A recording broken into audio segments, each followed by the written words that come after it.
Hi friends, എല്ലാവരും നല്ല ധൃതിയിൽ ഓട്ടമാണല്ലേ. ആപ്ലിക്കേഷൻസ് കൊടുക്കുന്ന ടൈമൊക്കെ ആയിട്ടുണ്ട്. സോ അതിൻ്റെ ഡേറ്റ് ഒക്കെ എൻഡിയറായി. +2 കഴിഞ്ഞ സ്റ്റുഡൻസ്, ഒട്ടുമിക്ക സ്റ്റുഡൻസും തന്നെ കേരളത്തിനകത്തും പുറത്തും ഒക്കെ ആപ്ലിക്കേഷൻ കൊടുക്കാനായിട്ട്, അതായത് ഹയർ സ്റ്റഡീസ് ഓപ്ഷൻസിന് വേണ്ടിയിട്ടുള്ള ആപ്ലിക്കേഷൻ സബ്മിറ്റ് ചെയ്യാനുള്ള ധൃതി തന്നെയാണ്. So inside Kerala BSc nursing and paramedical കോഴ്സുകളിലേക്ക് അഡ്മിഷൻസ് നോക്കുന്ന സ്റ്റുഡൻസിന് ഓൾറെഡി തന്നെ LBS ആപ്ലിക്കേഷൻസ് സ്വീകരിച്ചു തുടങ്ങിയിട്ടുണ്ടായിരുന്നു. ഏകദേശം ഇപ്പം ജൂൺ 13 വരെയാണ് നമുക്ക് ഓൺലൈനായിട്ട് ഫീ പേയ്മെന്റിനുള്ള ലാസ്റ്റ് ഡേറ്റ് നീട്ടിയിരിക്കുന്നത്. കൂടാതെ തന്നെ ജൂൺ 17 വരെ നമുക്ക് ഫീസ് അടച്ചവർക്ക് ആപ്ലിക്കേഷൻ കൊടുക്കാനുള്ള ടൈമും എക്സ്റ്റെൻഡ് ചെയ്തിട്ടുണ്ട്. സോ എല്ലാവർക്കും അറിയാവുന്ന പോലെ തന്നെ inside Kerala BSc nursing paramedical കോഴ്സുകളിലേക്കൊക്കെ അഡ്മിഷൻ നോക്കുന്നത് +2 ഫിസിക്സ് കെമിസ്ട്രി ബയോളജി മാർക്കിന്റെ ബേസിസ് തന്നെയാണ്. സോ ടോട്ടൽ മാർക്ക് നമുക്ക് വരുന്നത് 300 ആണ്. 300ലാണ് നമുക്ക് ഇൻഡെക്സ് സ്കോർ കാൽക്കുലേറ്റ് ചെയ്യുന്നത്. LBSന്റെ ആപ്ലിക്കേഷനും അതിന്റെ പ്രോസ്പെക്ടസിനെയും കുറിച്ച് ഞാൻ ഓൾറെഡി തന്നെ നമ്മുടെ യൂട്യൂബ് ചാനലിൽ ഡീറ്റെയിൽ ഒരു വീഡിയോ അപ്പ് ചെയ്തിട്ടുണ്ടായിരുന്നു. സോ അതിൽ ഞാൻ നിങ്ങൾക്ക് കുറച്ച് കാര്യങ്ങൾ ക്ലിയർലി പറഞ്ഞു തന്നിട്ടില്ല. കാര്യം ഞാൻ പറഞ്ഞിട്ടുണ്ടായിരുന്നു ഓരോ സ്റ്റേജ് എത്തുമ്പോൾ നിങ്ങൾക്ക് പറഞ്ഞു തരാമെന്ന്. അതായത് നമ്മളിവിടെ ഇൻഡെക്സ് മാർക്ക് കാൽക്കുലേറ്റ് ചെയ്യുന്നതിനെ കുറിച്ചാണ് ഡീറ്റെയിൽ ആയിട്ട് നോക്കാൻ പോകുന്നത്. പല സ്റ്റുഡൻസിൽ നിന്നും പേരൻസിൽ നിന്നും കേൾക്കുന്ന കുറേ ഡൗട്ട്സും കാര്യങ്ങളും കൺഫ്യൂഷൻ ആവുന്ന ഒരു ടൈം തന്നെയാണ് ഇൻഡെക്സ് മാർക്ക് കാൽക്കുലേറ്റ് ചെയ്യുന്ന ടൈമിലുള്ളത്. സോ നമുക്ക് തന്നെ നമ്മുടെ ഇൻഡെക്സ് മാർക്ക് കാൽക്കുലേറ്റ് ചെയ്യാൻ പറ്റുന്നതാണ്. ഇത്തവണ നമുക്ക് 3 റാങ്ക് ലിസ്റ്റ് ആണ് വരുന്നത്. അതായത് BPO എന്നും പറഞ്ഞിട്ടുള്ള ഒരു കോഴ്സ് ഇതിനകത്ത് നമുക്ക് ആഡ് ഓൺ ആവുന്നുണ്ട്. അതുകൊണ്ട് തന്നെയാണ് നമുക്ക് 3 റാങ്ക് ലിസ്റ്റ് വരുന്നത്. സോ ഇവിടെ റാങ്ക് ലിസ്റ്റ് 1 വരുന്നത് BSLPയും അതുപോലെ BPO ഒഴികെയുള്ള കോഴ്സുകളിലേക്കാണ് റാങ്ക് ലിസ്റ്റ് 1ലേക്കുള്ള ഇൻഡെക്സ് മാർക്ക് പബ്ലിഷ് ചെയ്യുന്നത്. റാങ്ക് ലിസ്റ്റ് 2 വരുന്നത് BASLP കോഴ്സാണ്. Audiology and speech language pathology എന്ന് പറഞ്ഞ കോഴ്സിലേക്കാണ് റാങ്ക് ലിസ്റ്റ് 2ലേക്ക് വരുന്നത്. റാങ്ക് ലിസ്റ്റ് 3 വരുന്നത് BPO കോഴ്സിലേക്കാണ്. അതായത് bachelor in prosthetics and orthotics എന്ന് പറഞ്ഞ കോഴ്സിലേക്കാണ് റാങ്ക് ലിസ്റ്റ് 3 വരുന്നത്. സോ ഈ റാങ്ക് ലിസ്റ്റുകളുടെ അടിസ്ഥാനത്തിൽ ആയിരിക്കും നമുക്ക് ഇൻഡെക്സ് സ്കോർ നമുക്ക് അറിയാനായിട്ട് സാധിക്കുക. അപ്പം നമുക്ക് അതിന് മുന്നോടിയായിട്ട് തന്നെ റാങ്ക് ലിസ്റ്റിന് പബ്ലിഷ് ചെയ്യുന്നതിന് മുന്നോടിയായിട്ട് തന്നെ നമുക്ക് ഇൻഡെക്സ് സ്കോർ ഒന്ന് കാൽക്കുലേറ്റ് ചെയ്ത് നോക്കിയാലോ.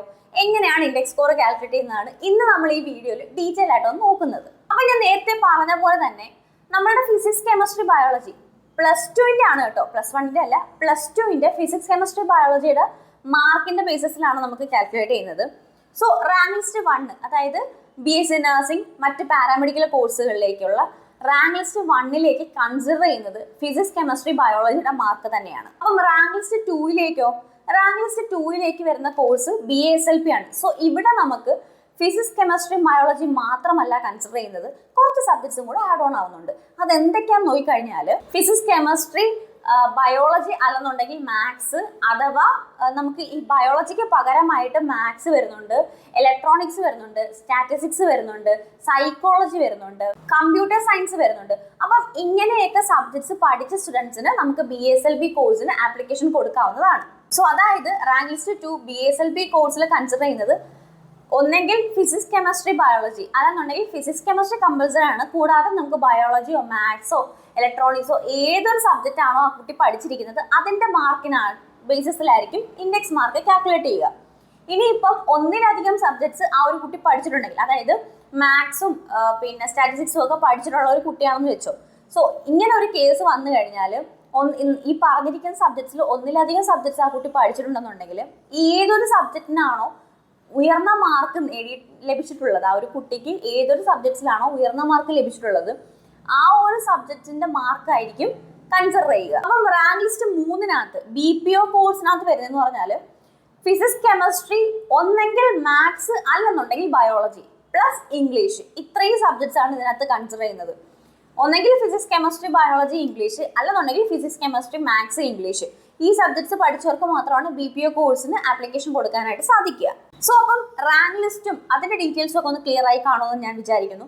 ഇനി നമ്മൾ നോക്കുന്നത് ബേസിക് ആയിട്ടുള്ള ഇൻഡെക്സ് മാർക്ക് അറിയുന്ന ഒരു ഫോർമുല എന്ന് പറയുന്ന ഒരു കാര്യം തന്നെ ഉണ്ട് കേട്ടോ. സോ മാത്സ് പഠിച്ചവരൊക്കെ കൂടുതലും കേട്ടിട്ടുള്ള ഫോർമുലാസ് ഒക്കെ തന്നെയാണ്. അപ്പൊ ഇവിടെ നമുക്കൊരു ഫോർമുലയുണ്ട്, അതായത് obtained mark divided by maximum mark into 100. ഇതാണ് ഇൻഡെക്സ് സ്കോറിന്റെ ബേസിക് ഒരു ഫോർമുല എന്ന് പറയുന്നത്. സംഭവം സിമ്പിൾ ആണ്, ഇത്രേ ഉള്ളൂ. അതായത് ഇപ്പം മാത്സ് അല്ലെങ്കിൽ ഫിസിക്സ് കെമിസ്ട്രി ബയോളജി ആണ് നേരത്തെ പറഞ്ഞിട്ടുള്ളത്. ഫിസിക്സിൽ ഒരു കുട്ടിക്ക് 120 മാർക്ക് വരുന്നത്. അതിനകത്ത് നമുക്ക് ഗെയിൻ ചെയ്ത മാർക്ക് എത്രയാണ് ആ കുട്ടിക്ക് നേടിയിട്ടുള്ളത് അത് എന്തൊക്കെ വരുമെന്ന് നോക്കിക്കഴിഞ്ഞാൽ പ്രാക്ടിക്കലിൻ്റെ മാർക്ക് വരും, തിയറിയുടെ മാർക്ക് വരും, പിന്നെ നിങ്ങളുടെ CE മാർക്ക് ഉണ്ടല്ലോ. സോ ഈ 3 മാർക്കും കൂടെ ആഡ് ചെയ്തിട്ട് അത് ടോട്ടൽ എത്രയാണോ കിട്ടിയിരിക്കുന്നത് അതേ ഡിവൈഡഡ് ബൈ 120 ഇൻറ്റു 100. ഇതിൽ ഒബ്റ്റെയിൻ ചെയ്തിരിക്കുന്ന മാർക്ക് എത്രയാണെന്നുള്ളത് നമുക്കിത് അറിയാനായിട്ട് സാധിക്കും. സോ ഇതാണ് നമ്മളുടെ ഒരു ബേസിക് ഫോർമുല എന്ന് പറയുന്നത്. ഈ ഒരു ഫോർമുല വെച്ചിട്ട് നമുക്ക് ഫിസിക്സിൻ്റെയും കെമിസ്ട്രിയുടെയും ബയോളജിയുടെയും 3ൻ്റെയും കൂടെ നമുക്ക് ആവറേജ് മാർക്ക് എടുക്കാനായിട്ട് സാധിക്കും.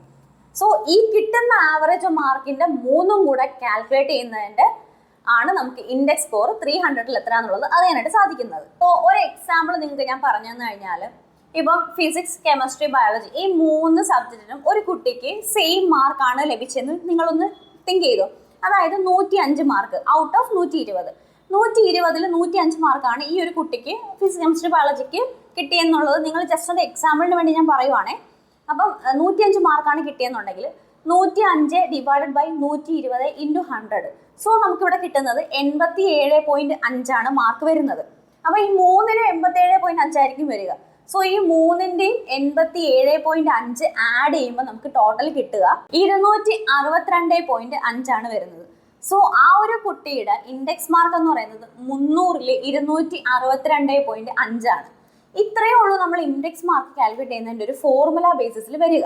ഇപ്പോൾ LBSന്റെ ഒഫീഷ്യൽ വെബ്സൈറ്റിൽ നമുക്ക് 2024 ഗവൺമെൻറ് കോട്ടയിൽ അഡ്മിഷൻസ് ലഭിച്ച കുട്ടികളുടെ ഇൻഡെക്സ് സ്കോർ അവർ പബ്ലിഷ് ചെയ്തിട്ടുണ്ട്. അപ്പോൾ നമ്മൾ നോക്കിക്കഴിഞ്ഞാൽ നമുക്ക് കാണാനായിട്ട് സാധിക്കുന്നത് ഏകദേശം 299.17, 300 ഈ ഒരു ഘട്ടത്തിൽ മാത്രം ഇൻഡെക്സ് സ്കോർ ലഭിച്ചവർക്കാണ് കൂടുതലും ഗവൺമെൻറ് സീറ്റിൽ അഡ്മിഷൻസ് കിട്ടിയിരിക്കുന്നത്. അതായത് നല്ല സ്കോർ ഉള്ളവർക്ക് മാത്രമാണ് ഗവൺമെൻറ് സീറ്റിൽ അഡ്മിഷൻസ് LBS കൊടുക്കുക എന്നതാണ് ഈ ഒരു ഇൻഡെക്സ് സ്കോർ പബ്ലിഷ് ചെയ്തുകൊണ്ട് അവർ ഉദ്ദേശിക്കുന്നത്. അപ്പോൾ നമുക്ക് ഓരോ കാറ്റഗറി വൈസ്, അതായത് റിസർവേഷൻ കാറ്റഗറി വൈസും കാസ്റ്റ് വൈസും ഉള്ള കാറ്റഗറി വൈസ് നമുക്ക് ഈ ഒരു ഇൻഡെക്സ് സ്കോർ അവർ പബ്ലിഷ് ചെയ്തിട്ടുണ്ട്. അത് നോക്കുമ്പോഴത്തേക്ക് നമുക്ക് കുറച്ചും കൂടെ ക്ലിയർ ആവും.